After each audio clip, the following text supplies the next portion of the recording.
നമസ്കാരം.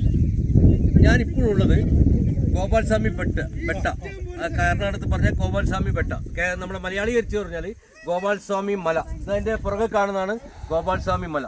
ഇവിടെ വരുന്നത്, ഇവിടെ അധികവും ഇവിടെ എത്തിച്ചേരുന്നത് കേരളത്തിലെ മലയാളികളാണ്. ഇത് സൂര്യകാന്തി തോട്ടമാണ്. ഞാൻ നേരത്തെ നിങ്ങൾ ചെണ്ടുമല്ലി തോട്ടം കാണിച്ചു.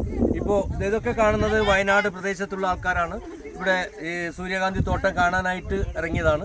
അങ്ങനെ പല പ്രദേശങ്ങളിലുള്ളവരും ഈ സൂര്യകാന്തി തോട്ടം കാണാനായിട്ട് എത്തുന്നുണ്ട്.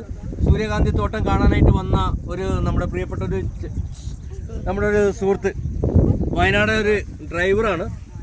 പുള്ളി കുറേ കാലമായിട്ട് ഈ ഇവിടത്തേക്ക് ഒരു ട്രിപ്പ് അടിച്ചു വരികയാണ്. അദ്ദേഹം രണ്ട് വാക്കാണ് നിങ്ങളോട് സംസാരിക്കുന്നതിന് വേണ്ടി. പ്രിയ സുഹൃത്തിൻ്റെ പേരെന്താ? ഷാനവാസ്. വയനാട് മേപ്പാടിയിൽ നിന്ന് വരുന്നതാണ്. നമുക്കറിയാം, മേപ്പാടി പറയുന്ന പ്രദേശങ്ങളൊക്കെ ഏറെ ശ്രദ്ധ പതിപ്പിച്ചാണ് നമ്മളൊരു ദാരുണമായ ഒരു ദുഃഖവാർത്ത സൃഷ്ടിച്ച സ്ഥലമാണ് മേപ്പാടി.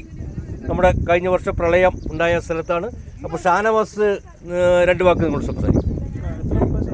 ഈ സീസണിൽ തന്നെ 17 വട്ടം ഈ സീസണിൽ പൂന്തോട്ടം കാണാനായിട്ടും ഗോപാൽസ്വാമിപേട്ട ഹിൽസില്ലേ അത് കാണാനായിട്ട് 17 വട്ടം ഈ വട്ടം തന്നെ വന്നിട്ടുണ്ട്. ഇനി പോയിട്ട് മറ്റന്നാൾ വരാനുണ്ട് ഉദ്യോഗസ്ഥന്മാരെ കൊണ്ട്. ഇവിടെ ഏറ്റവും കൂടുതൽ വരുന്ന മലയാളികളാണ്. ഏറ്റവും കൂടുതൽ ഇവിടെ കംപ്ലീറ്റ് നേരത്തെ ഫുള്ള് പാർക്കിംഗ് ഫുള്ള് കേരള വണ്ടിയാണ്, ബ്ലോക്ക് ആയിരുന്നു അല്ലേ? കേരള വണ്ടിയാണ്.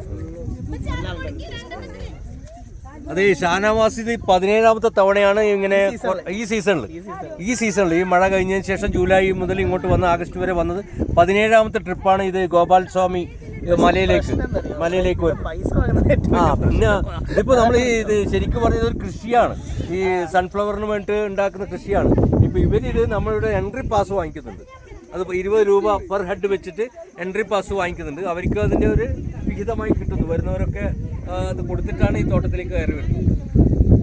അപ്പോൾ നമ്മുടെ ഇങ്ങനെ ഇത് എൻ്റെ പുറകെ കാണുന്നതൊക്കെ വയനാട്ടിൽ നിന്ന് വന്ന ടീമാണ്. ഷാനവാസിൻ്റെ കെയർ ഓഫിൽ വന്ന ഒരു ടീമാണ്. ഇവിടെ ഈ സൂര്യകാന്തി തോട്ടത്തിൽ ഫോട്ടോ എടുക്കുകയാണ്.